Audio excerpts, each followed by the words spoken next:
Isn't this just a perfect scene here in South Philly? Not a cloud in the sky. Beautiful blue stretching over the NovaCare complex and the defending Super Bowl champions, your Philadelphia Eagles, back out on the field for OTAs. You can already feel the energy. The vibes are right, the weather's right, and you better believe the intensity is cranking up as we get closer to another electric NFL season. If you're watching this and your blood runs green, if just the thought of the Cowboys, Giants, or the Commanders make your skin crawl, then go ahead and type "Go Birds" in the comments right now. We don't care if they don't like us, because no one likes us, and we don't care. All right, how to get that out of the way. Let's dive into what's been going down on the field, because there's a lot to unpack coming out of Eagles OTAs. First up, defensive coordinator Vic Fangio stepped up to the mic and dropped some pretty interesting nuggets, especially when it comes to the development of our rookie first-rounder, Jahad Campbell. Drafted 31st overall, Campbell is still on the mend from shoulder injury, a torn labrum, and Fangio made it clear, we won't see him doing real drills until August. But that doesn't mean he's not active. Campbell was suited up with a helmet and all, which is already a step up from rookie minicamp. No contact, no full drills, but he's there learning, watching, absorbing everything like a sponge. Now what's especially intriguing is where Fangio plans to use him. Despite Campbell being highly touted for his pass rush potential, he was one of the top edge prospects coming out of high school. The Eagles are starting him off at inside linebacker. Why? According to Fangio, there's just more to learn at that spot, and they want to build his foundation there. He didn't deny that Campbell could be a factor rushing the passer, but the message was clear. The Eagles view him primarily as an off-ball linebacker, at least to start. And honestly, that might be the best move. At Alabama last year, Campbell showed excellent instincts, speed, and coverage ability at that role. And while he can still blitz and make plays in the backfield, getting him acclimated inside first just makes a lot of sense. Fangio wasn't just chatting about Campbell, though. He also shed some light on Cooper DeJean, another versatile chess piece in this new-look defense. DeJean might be one of the most intriguing players on a roster right now. He's fast, twitchy, and can line up pretty much anywhere. Fangio mentioned that he likes DeJean at nickel, that slot corner role, but also sees value in him playing outside in base packages. And here's the kicker. Fangio said he could even see DeJean becoming a top-tier safety. That's wild, right? A guy who only played one snap at safety in college now being seen as a legit option there at the NFL level. But it actually makes a ton of sense when you look at what DeJean brings to the table. His instincts are off the charts. He's physical, he can run with wideouts, hang with tight ends, even cover running backs out of the backfield. And the Eagles love how he can be used all over the place. As a blitzer, a hybrid linebacker, whatever you need. Against Travis Kelce in the Super Bowl, he covered him like a glove on that two-point play. That's not normal. That's special.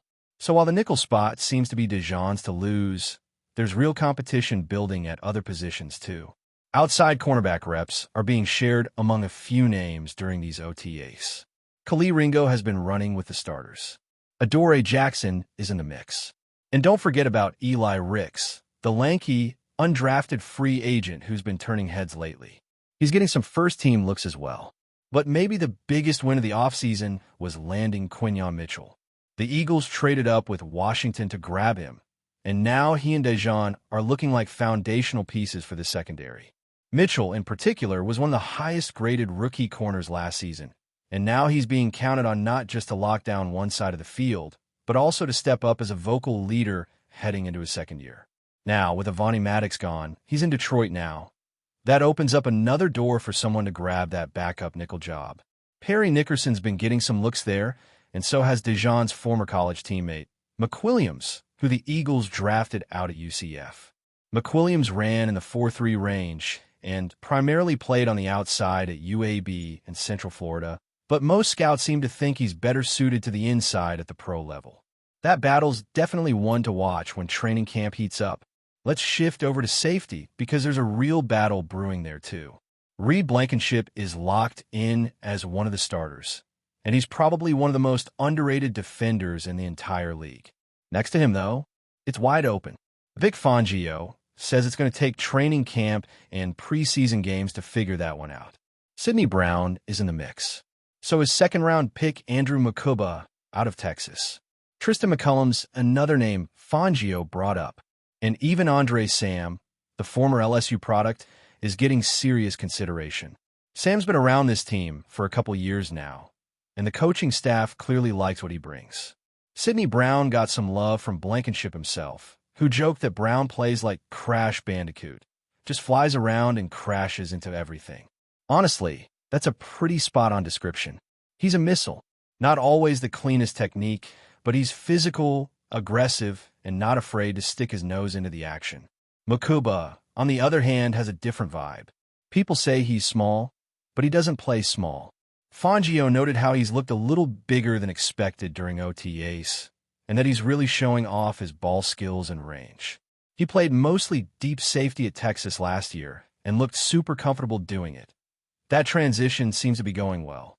In terms of how the defense lined up during 7-on-7s, the first-team off-ball linebackers were Zach Bond and Jeremiah Trotter Jr. makes sense, with Jahad Campbell still sidelined and Nico Dean expected to be out for a while.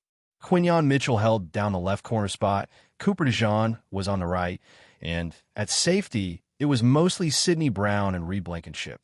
Andrew Mukuba also got some first-team snaps sprinkled in. Again, that safety battle is going to be a war when camp opens up. Louis Cine was getting some looks last week too, but Fangio didn't mention him this time around.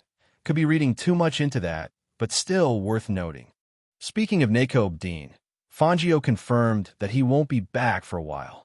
We don't know what that means exactly, but Dean is recovering from a patellar tendon injury, which is notoriously tricky.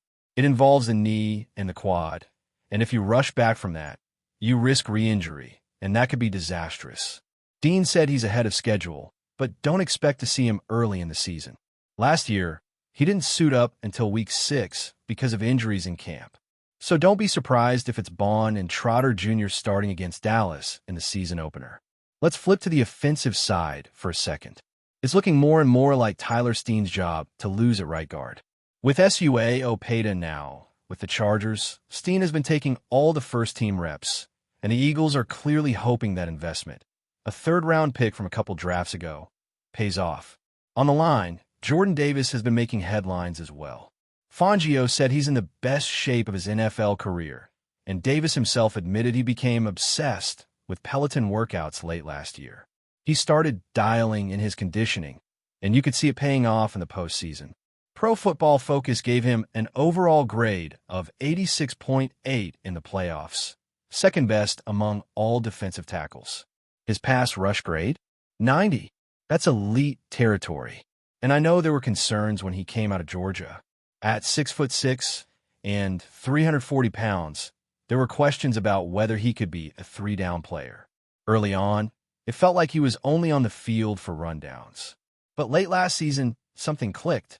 He started making plays against the run and the pass. And now, he looks leaner, quicker, and just more explosive. He even joked that what motivated him was seeing his own face looking fuller. Said that's where he noticed his weight gain the most. And honestly, I feel that. But props to him. He's put in the work. Nolan Smith is another guy making waves. He's practicing again after tearing his triceps in the Super Bowl. And get this, he said he'd gladly take a torn triceps if it meant winning another ring. That's the kind of mindset you want in your locker room. Smith's wearing a big, bulky brace on that arm, but he says he'll be able to start using it more in contact drills next week. And he got emotional when talking about Brandon Graham. Apparently, BG has been a huge mentor to him, helping him through the ups and downs of his rookie year. Smith even has a note from BG taped to his mirror at home that just says boo. That's what BG calls him. It's stuff like that that reminds you how much this team cares about culture, about legacy. Jalen Hurts, meanwhile, is still looking surgical out there. No A.J. Brown, no Devonta Smith at practice on June 3rd, but Hurts still went 15 for 17, including a gorgeous 30-yard dime to Dallas Goedert down the sideline. That throw? Perfect placement, tight coverage, and Hurts just dropped it in the bucket. It was beautiful. Even with mostly backups around him, Hurts is playing fast, making good decisions, not holding the ball too long. All signs of a quarterback who just keeps getting better. And finally, a quick note on Saquon Barkley. He's going to be on the cover of Madden 26, which features that insane hurdle over a Jaguars defender. He was asked about the Madden curse, and Saquon laughed it off. Said he's been through enough injuries already and that he doesn't believe in curses. He believes in God. That's a mindset right there. No doubt the biggest story flying under the radar right now is the situation with Jaylen Carter. Now, look, nobody's denying the talent. The guy was dominant last season. You could see it every snap. But what stirred things up recently were comments from Jeremiah Trotter Sr., the Axeman himself, who said on the radio that while Carter is a freak athlete, he still doesn't quite know how to play the position. Said he's relying way too much on raw ability and hasn't mastered the technical side yet. And when Vic Fangio was asked about that, he didn't deny it. In fact, he basically agreed, saying there's some truth to that. But he also made it clear, as good as Carter was in his rookie year, the ceiling is even higher. The team expects more. Carter himself echoed that, saying he's embracing the challenge and wants to be more of a leader. This is a guy who can completely wreck a game by himself, but the next step in his development is learning how to do it consistently and intelligently, using leverage, hand technique, reading blocking schemes, all the little things that turn a star into a perennial all-pro. If that clicks for him, man, the rest of the league better watch out. And on the leadership front, it's not just Carter stepping up. The locker room is in transition right now with veterans like Fletcher Cox and Brandon Graham moving on. That torch is being passed whether the younger guys are ready or not. And the coaching staff is leaning into that, challenging these second and third year players to stop thinking like rookies and start acting like tone setters. Carter, Jordan Davis, Nolan Smith, Nico Dean, they all came out of that Georgia program with a winning mentality, but now it's about owning that voice in the locker room, being the one who holds others accountable. That's the real growth the staff is looking for. Switching gears a bit, another battle to watch is at right guard. Tyler Steen, as mentioned earlier, is taking those first-team reps and has a real shot at locking that down. The staff seems to like his physicality, his football IQ, and most importantly, his versatility.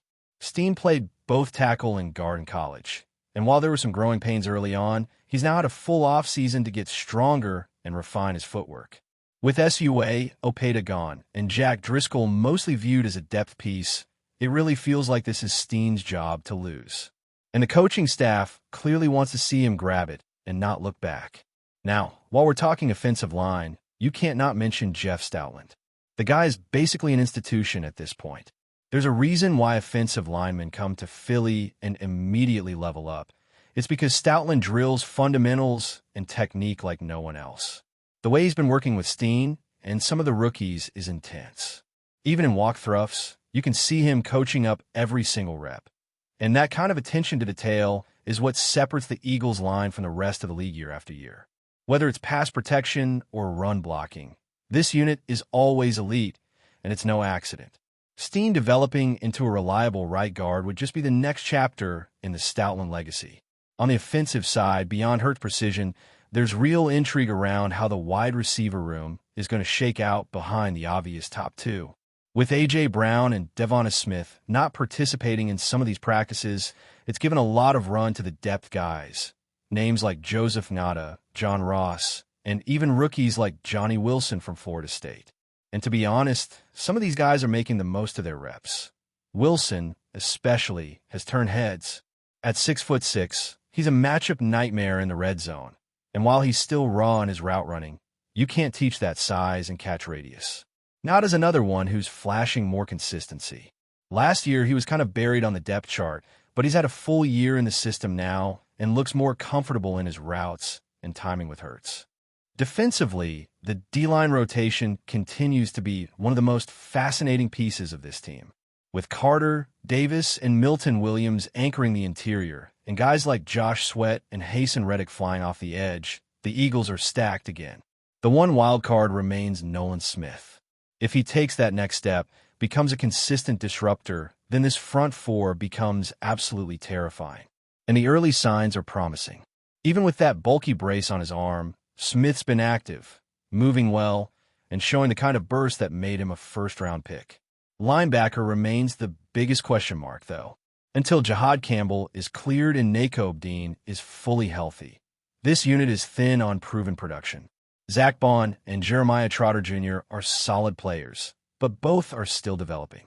Bond's more known for his edge work in college, so adapting fully to the off-ball role is still a process. Trotter Jr., on the other hand, brings that downhill thumper style, very reminiscent of his dad, but he's got to prove he can hold up in coverage against NFL speed. That's the challenge. Fangio's scheme requires smart, instinctive linebackers who can communicate and cover. The Eagles don't necessarily need stars at that position, but they need reliable, assignment-sound players who don't get lost against motion-heavy offenses. As for special teams, not the sexiest topic, but worth touching on, the Eagles are still figuring things out there. Britton Covey remains the top return option, but there's competition brewing. McWilliams and Ngata have been getting return reps as well. And while nothing's set in stone, it wouldn't be surprising to see some new faces back there in the preseason. Jake Elliott is locked in at kicker. Dude is money, and the punting battle might come down to consistency and hang time. In close games, that third phase makes a huge difference, and after last year's up-and-down performance, the Eagles clearly want to tighten that up. Back to Hurts for a second. His development continues to be one of the more underrated stories in the league. We all know about the leap he made during the Super Bowl season, but what's even more impressive is how he's refined his game behind the scenes. He's more decisive now, better with his timing, and way more consistent with ball placement. You hear the reports out of practice, how rarely the ball hits the ground, how calm he looks in the pocket. And it's not just fluff. He's reading defenses faster, adjusting protections pre-snap, and just operating with a level of confidence that only elite quarterbacks possess. The offense isn't even fully installed yet, and he's already looking in mid-season form. And that's without his two top wideouts on the field. Imagine what things will look like when Brown and Smith are out there, drawing coverage and opening lanes for everyone else. This unit has the potential to be even more explosive than last year. And with an offensive line that continues to be elite, Hurts is going to have every opportunity to put up MVP-level numbers once again. Now, stepping back and looking at the big picture, this roster is loaded, but there are real competitions brewing, and that's exactly what you want. You want depth. You want hungry players pushing each other in every drill. Training camp is going to be fierce. We've got battles at linebacker, at safety, at corner, and even at guard. And let's not forget, the Eagles open their season in a primetime Thursday night clash against the Cowboys on September 4th. That's right, opening night. It's coming fast. Every snap from now until then matters. Every rep, every film session, every minute in the weight room. This is where you build championship habits. And with Fangio bringing in a new scheme, new language, and new expectations, the defense is going to be under the microscope. Can they communicate? Can they adjust? Can they stay disciplined? These are the questions that will define whether this Eagles team can repeat or even surpass what they accomplished last year. So far, all signs point to a group that's focused, motivated, and hungry to prove they're not just one-hit wonders. They want a dynasty, and it starts with the work they're putting in now, under the heat of the June sun, before the pads come on, before the lights get bright. And if you're an Eagles fan watching this, you should feel excited. Because this team, they're not satisfied. They're gearing up for another run. Before we continue, don't forget to subscribe to our channel and give this video a like. Your support helps us keep delivering the latest updates on our Philadelphia Eagles. And don't be shy. Share your thoughts on the news in the comments below. Whispers are swirling around the sports world after a recent comment from veteran broadcaster Joe Buck that has sparked quite the controversy. According to insiders, Buck reportedly made a disparaging remark about the Philadelphia Eagles, and since then, the rumor mill has been churning nonstop. While Joe Buck is known for his composed and professional demeanor, sources suggest that during a recent off-air conversation or a casual moment, he expressed a less than flattering opinion about the Eagles.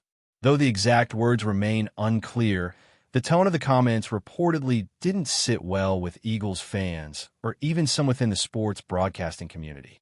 Given Buck's status as one of the most recognizable voices in sports, any hint of criticism toward a beloved team like the Eagles naturally raises eyebrows.